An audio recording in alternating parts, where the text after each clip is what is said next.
Lods, good evening. Another EV9000 na naman at ito mukhang bagong-bago pa. So hindi ko alam kung anong problema nito. Basta dinala na lang dito ni customer. Hindi ko alam na ano kasi wala ako sa bahay. So iniwan niya lang dito sa aking may bahay. So ayan at ito at ating sabay nating aalamin at ating i-open kung anong nangyari sa loob. Basta ang sinabi, tinawag ni customer ay ipapa-recondition niya daw. So kasi dalawang EV9000, yung unang EV9000 niya na yung sunog, yung unang vlog natin yung sunog din, yung isang driver. So yung kabilang driver, kabilang channel ay sa kanya din yun. So na-recondition natin yung okay na yung tunog. Ito naman ay bago pa. So hindi ko alam kung anong problem. So ito test natin at then open natin, sabay natin tingnan kung ano yung problem. So ayan, i-plug na natin at ito power na natin.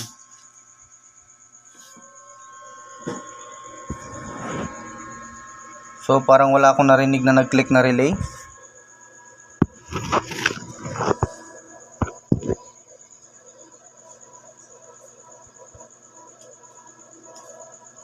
So wala namang sunog mga lods, di ko lang alam kasi hindi pa natin nakita talaga sa loob. So hindi nagki-click yung relay mga lods. So wala tayong narinig na relay. So ayan, buo naman yung niya. Baka nag-DC out lang to. So yun, walang nag-click na relay. So yun, continue lang tayo. Open muna natin mga lods. So yan bago ko nga pala simulan to mga lods, ay malugod kitang inaanyayahan na kung hindi ka pa nakasubscribe ay pasubscribe na sa ating munting channel at nang tayo ay dadami. At kung gusto mo namang mapanood ang ating mga next video or mga susunod na video ay huwag kalimutang i-hit ang notification bell at ilagay sa all para lagi kang ma-update sa ating mga bagong video. So ayan, continue na tayo. Open muna natin. So ayan na, open na natin. So ang nagkapulbos-pulbos pa to.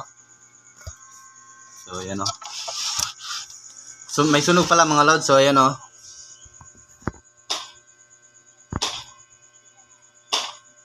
Parang duda ko nito, nagkamali sa to, di ko alam or may nahulog na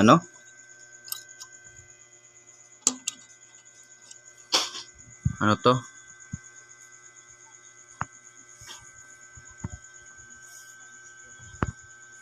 Parang nahulugan ng metal. Sumat natin. So ito na channel yung may problem. Parang nahulugan ng mga lods Kami tinarbaho si sir. Okay, nagka-short siguro. So kasi sa input banda Sana hindi malala ang tama nito. Ayan Sunog na sunog yung sa input section na para sa pag-balance ng input.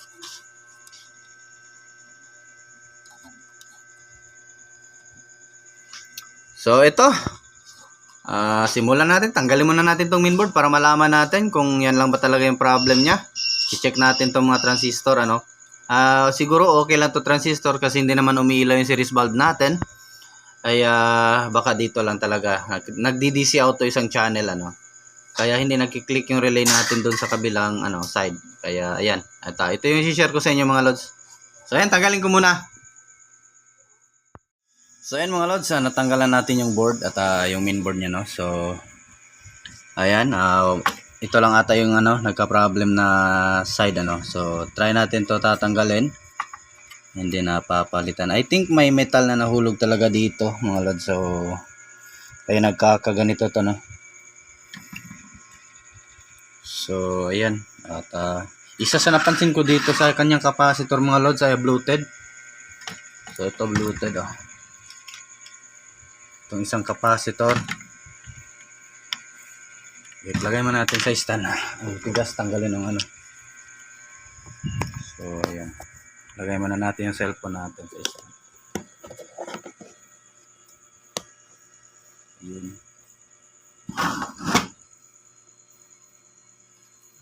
So tatanggalin natin itong takip para makita nyo.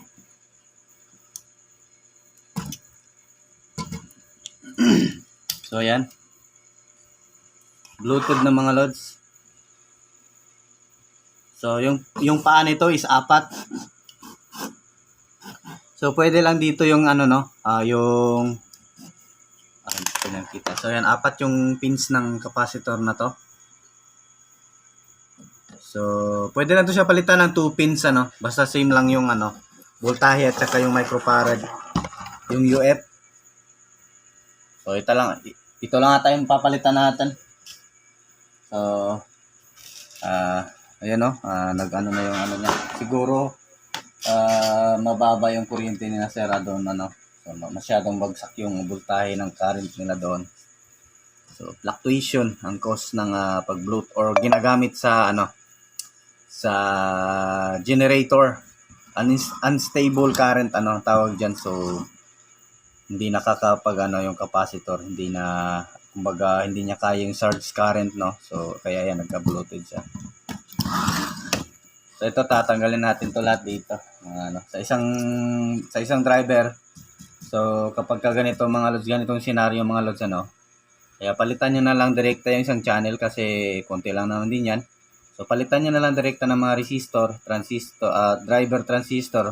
Pero itong mga ano, semi-final at saka itong final driver ay ano lang, check nyo lang.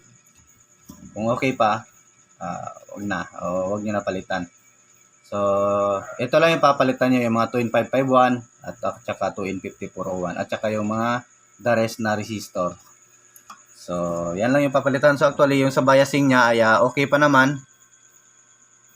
Ayun, no. Okay naman, ano. So, it means ito lang yung may tama. Ito lang na side. So, yung right side. So, ayan. Continue tayo. Tatanggalin ko muna yan. So, nagpainit pa tayo ng panghinang, ano. Welcome sa Ortec TV. Please like and subscribe.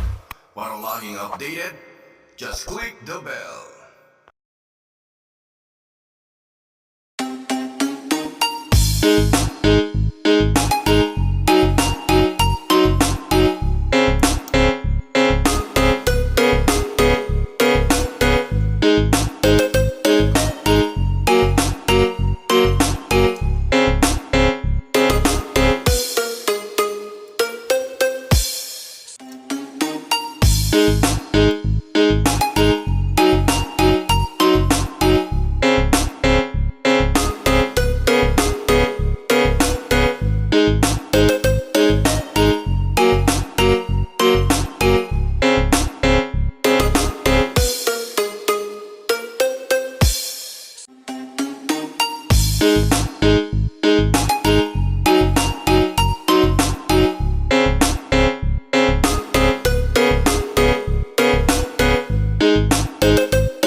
capacitor. So, wala akong mahanap na ganito ka size, no?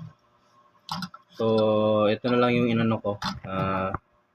Konti lang naman yung diferensya. So, i-focus natin. Yun. So, Broadway yung binili ko. So, 10,000 UF by 100 volts. So, ito naman ay 10,000 UF by 100 volts. So, Broadway, mas mahal to. Na capacitor, ano. So, meron naman yung ano dito, yung 15,000 UF by 100 volt. Kaso, yung size niya, hindi na magkasya dito. So, lalampas na siya dito kasi mas mahaba yun. So, hindi pwede. So, ito na lang. Konti lang ng diferensya. At saka maganda rin to. Mabigat na capacitor. So, ito na ilalagay natin. So, yun, continue lang tayo mga lods. So, tatanggalin na natin tong old capacitor niya. Papalitan natin lahat. So, ito na yung nirecondition natin, no. So, isang channel lang yung nirecondition natin. So, yun na, UP na sa katagalan, no. Mga ano to dito sa akin, mga 1 month. Nakakalaro ng ano, mga bata siguro to. So, okay lang naman, nabend lang yung mga paa.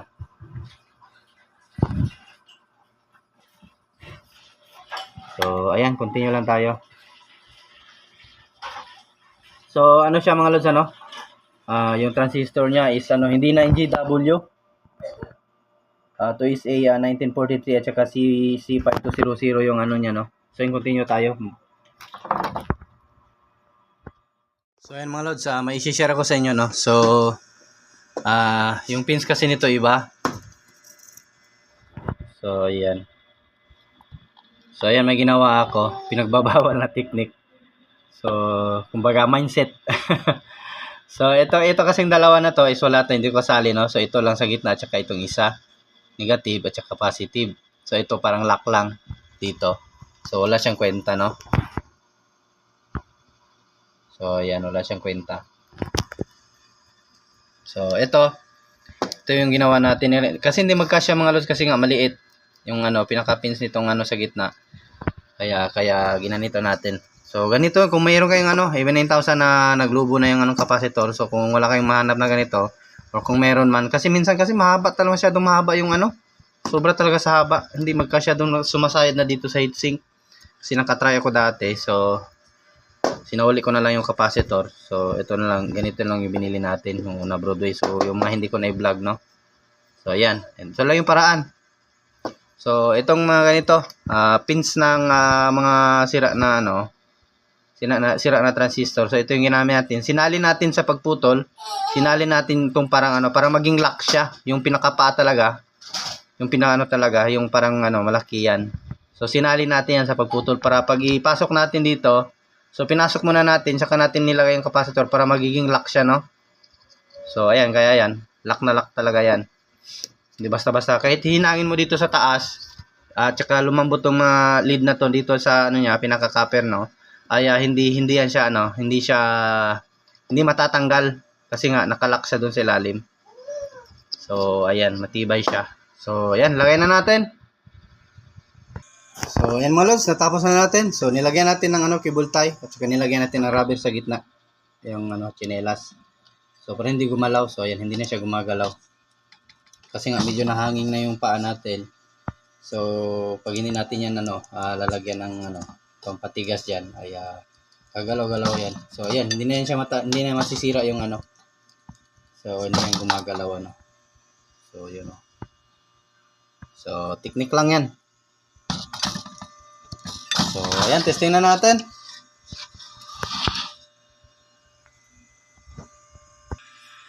So, ayan mga lods, salpak na natin. So, ayan.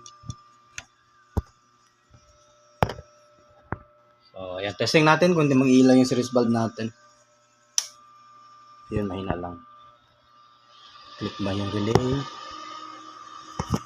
Ayun, nag-click yung relay. So, wala pa tayong audio. So, lalagyan ko muna ng speaker. So, saka na natin ito finalize yung pag-uli sa uli ng mga ano niya, no? So, testing muna natin kung maganda yung audio niya. Kasi kung hindi, repair pa natin. Para hindi na tayo magtanggal ng marami. So, wait lang. I-pause ko muna. Lagyan muna ako ng speaker. So, ayan, may audio na tayo mga lods. So, power na natin. So, yun, imilang yung series plug natin. Yun, na-click na yung relay.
So ayan, success tayo mga lods, ano?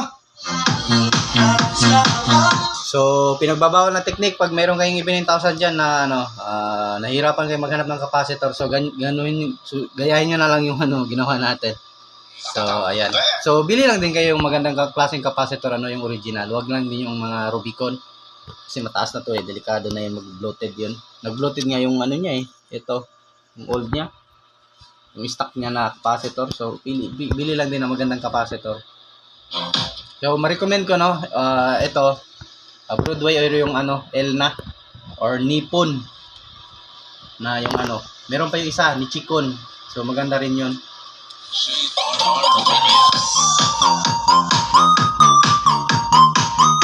So, rekta na natin kasi nag-iilaw yung series bulb natin. So, patayin muna natin. Oops. So, ayun na, baka nagustuhan nyo itong video natin mga lods, Kaya huwag kalimutang i-like ang ating video. At paki-subscribe na din kung hindi ka pa nakasubscribe. So, ulit-ulit natin sabihin subscribe mga lods. Kahit subscribe lang mga lods. Kung di mo man nabit yung video natin, kahit subscribe lang po, ay isa na po yung malaking karangalan po sa aking munting channel, So, ayan. Power natin.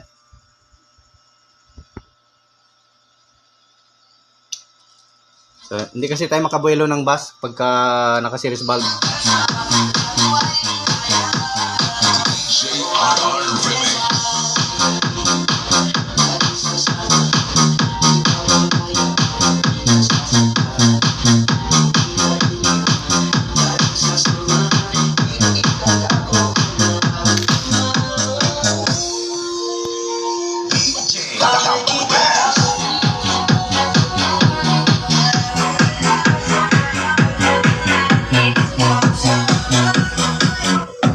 Sulitan natin.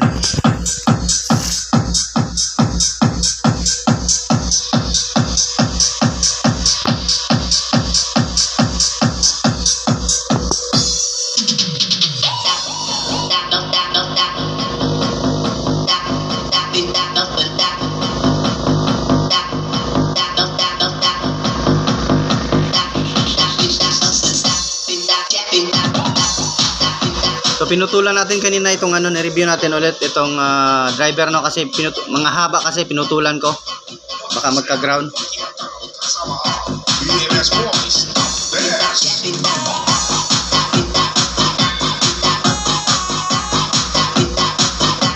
So yan sa mga magpapa-shoutout, comment lang po sa ating video mga lods.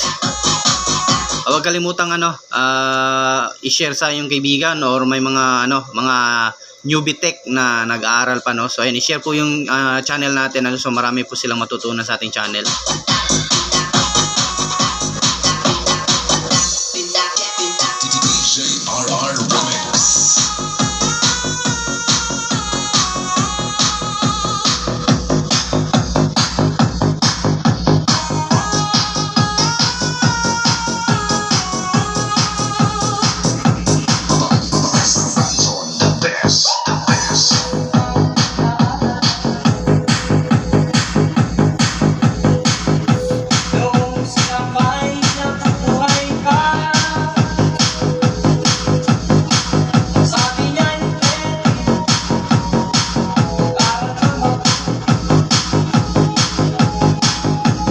di na natin pabayin masyado ang ating video mga lods, ano? So yan, maraming salamat sa ating mga bagong subscriber at saka sa aking mga suki dyan. So ayan thanks for watching mga lods. So ayan Diyos mabalos mga lods. So ayan Diyos na po yung bahala sa atin. So ayan, bye bye.